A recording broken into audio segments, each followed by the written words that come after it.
Tonight, third time unlucky. A blow to millions of mortgage holders. The Reserve Bank hiking the official cash rate again.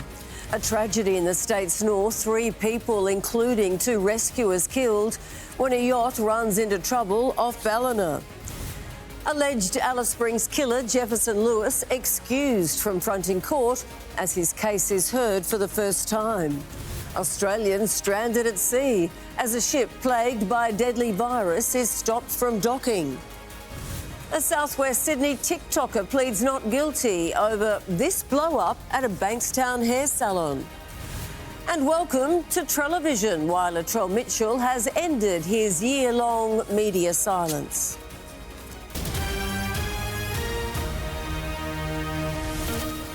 This is 10 News Sydney with Sandra Sully. Good evening. First to 9, it is third time unlucky for mortgage holders. The Reserve Bank lifting the official cash rate again to 4.35%. And it only gets worse. The RBA governor warning that higher interest rates won't help inflation come down for 6 months.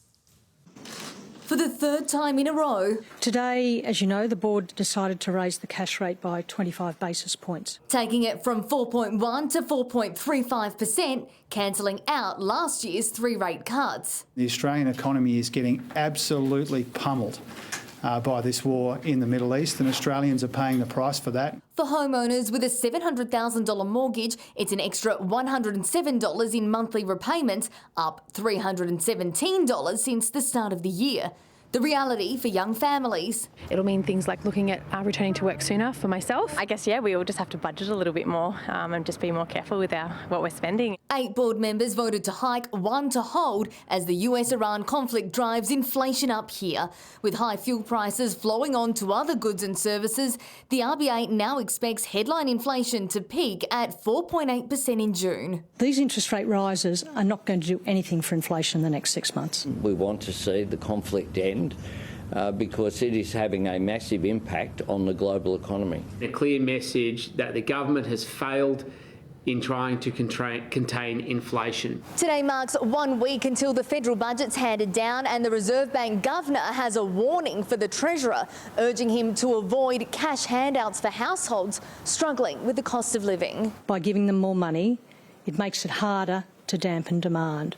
The Treasurer refusing to confirm reports there'll be a one-off tax offset between $200 and $300 for every tax-paying worker, only saying, We intend to play a helpful role, not a harmful role, in the fight against inflation. Any earned income offset is likely to just be consumed by inflation. The surprise handout could soften the blow of less generous tax breaks on property investments, family trusts and electric vehicles, confirming the current fringe benefits exemption for EVs will be wound back over 3 years as the popular scheme blows out in cost. It will be a really responsible budget.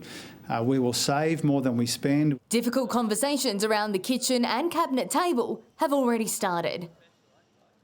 Our senior political correspondent Chloe Bouris joins me now from Parliament House. Chloe, this is certainly going to be a big budget test for the federal government.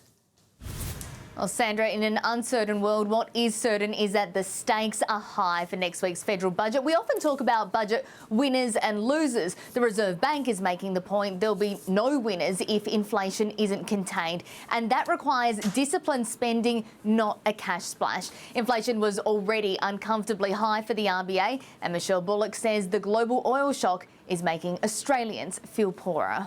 All right, Chloe Bouris, thank you. Let's get to other news now, and they simply didn't hesitate to power into the darkness and battle wild conditions at sea to try and save a life. But in the end, it was a decision which cost 2 of them their own.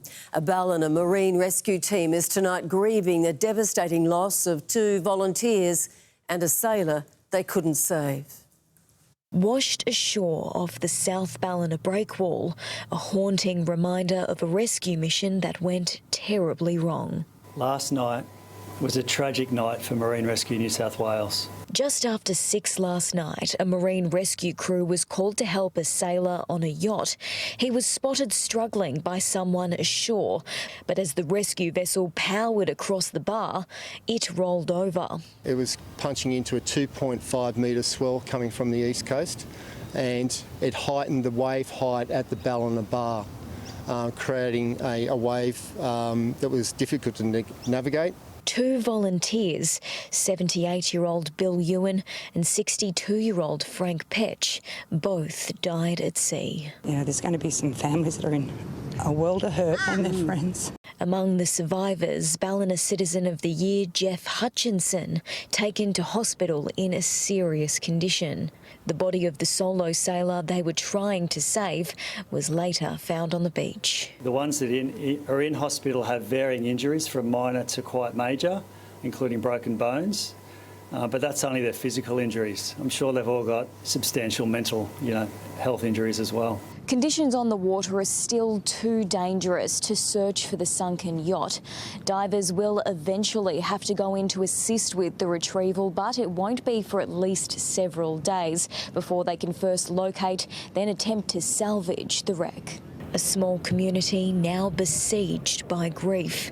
Tributes are building outside Ballina Marine Rescue. Unfortunately, we can't bring the lives lost back, but we can certainly honour those lives and help that Marine Rescue get back to what they do, the important part of our community. Tiani Reid, 10 News.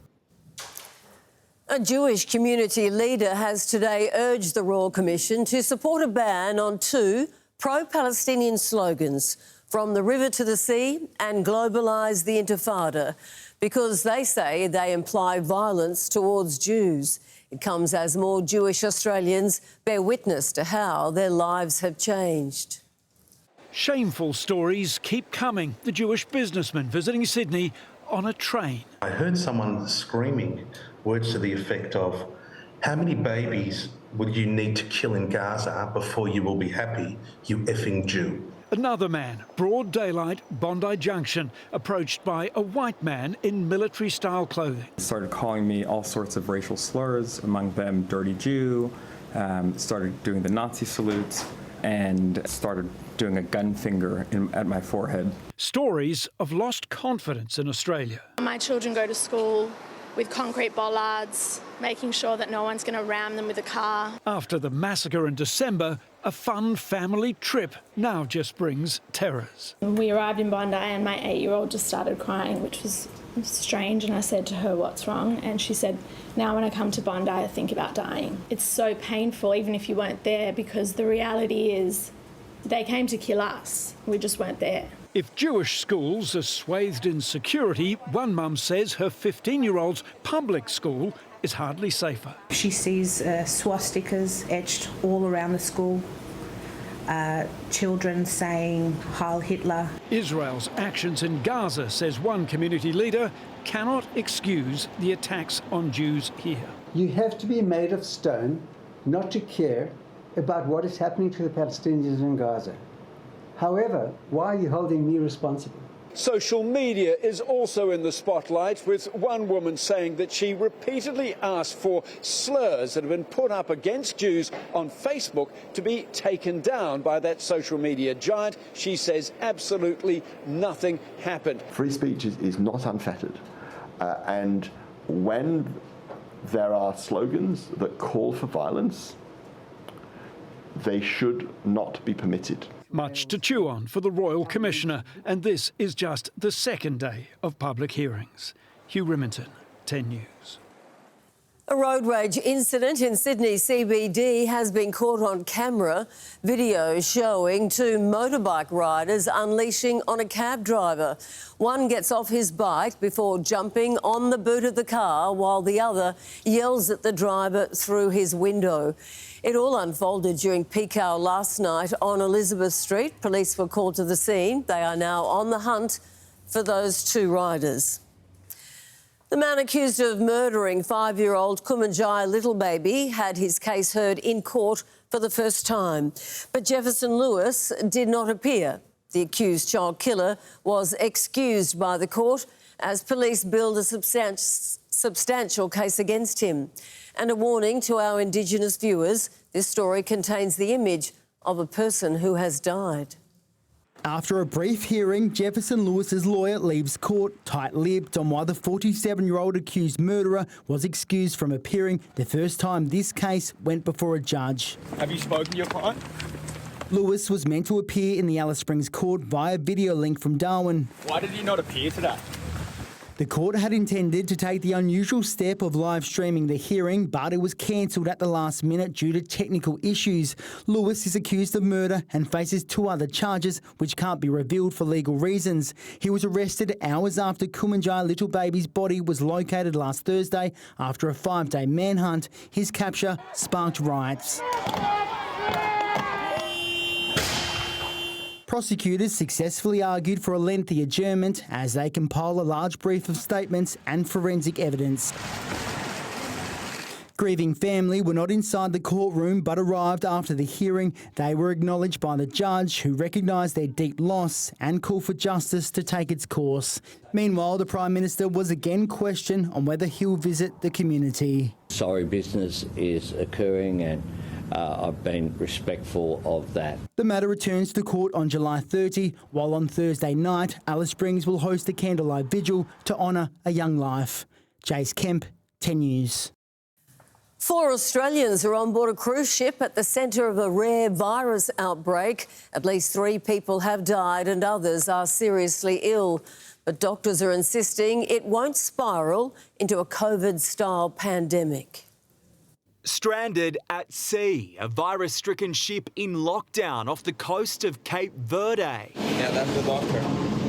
As a dream trip turns into a health emergency for more than 100 passengers, including 4 Australians. There's a lot of uncertainty, and that's the hardest part. A suspected outbreak of hantavirus, which is spread by rodents, has killed 3 people, including a German national and a Dutch couple. The husband died on board last month. His wife died later in South Africa after leaving the ship. A British national is in intensive care, and 2 crew members also need urgent treatment. So what is most likely is that there's a common source on that ship, some rodents that are potentially infected and have somehow enabled that infection to be transmitted to humans. I think it's unlikely, in fact, that there's been human-to-human transmission. Hantavirus has been around since the late 70s. It was discovered following the Korean War, and outbreaks typically occur in Asia and Europe. Australia has never had a confirmed case. One big problem with the rodent-borne illness is that its symptoms are general. People who have it might think they're sick with COVID or the flu. Once diagnosed, it can be too late because there is no specific treatment and no vaccine. It is possible that some of these cases were actually acquired before the cruise even commenced. While it might feel similar to COVID, experts insist it is very different. And this is nowhere near as transmissible, potentially not even transmissible human to human. So we're not talking about something with pandemic potential. It is the same virus which killed Gene Hackman's wife in America last year. As for the isolated passengers, all we want right now is to feel safe, to have clarity, and to get home. Their next stop might be Spain's Canary Islands, but only if they're allowed to dock. John Paul Gonzo, 10 News. Let's get to sport now. Tara Rushton is here and Tara Latrell Mitchell finally breaks his silence. He has returned from his media ban wilderness, Sandra. A surprise press conference at Rabbitohs HQ. We'll tell you why he's back in front of the pack. The Premier League title race takes another turn. How Manchester City delivered Arsenal a big boost. And is it gymnastics, acrobatics, martial arts, or a little levitation? While the Tanzanian Premier League is trending. All the reaction and more a little later in sport. They can move. Brilliant. Yeah, thanks, Tara. See you then. Stay with us here on 10 News. Still to come, a TikToker fronts court over this wild Bankstown blow-up. Secret GPS tracking on the rise. How new DV laws are cracking down on covert stalking. The state opposition's push for some tough new crackdowns on e-bike riders behaving badly, and the Met Gala met by protest as demonstrators call for a Bezos boycott.